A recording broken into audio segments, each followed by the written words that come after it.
On New Year's Eve in Nova Scotia, a perfectly healthy woman died in a hospital.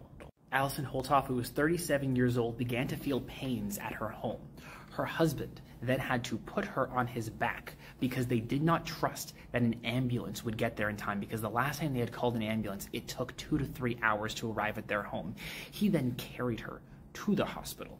When they got to the hospital, it took 6 hours before they were seen by a doctor. For the first few hours of that, there was no pain medication. She was in an insane amount of pain. When they finally gave her pain meds, she was still in so much pain that she couldn't even stay in the wheelchair the hospital had provided for her. They had to make a bed for her on the floor because they didn't have a bed ready for her. And by the time that they did get a bed ready for her, they started getting her ready for x-rays. And before she could even get her x-rays done, her blood pressure dropped to a point that was so low that the machines start going off, everything starts buzzing, code blue, she didn't make it.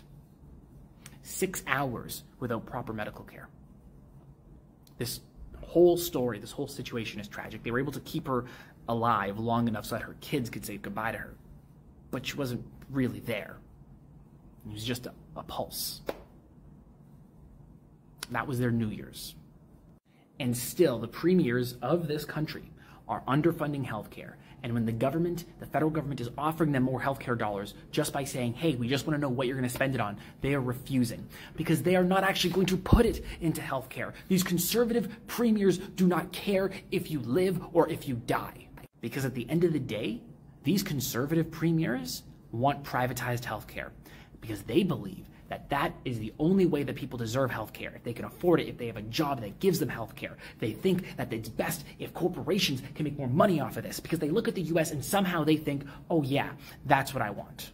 And that's how we get situations like this, because they underfund the healthcare system.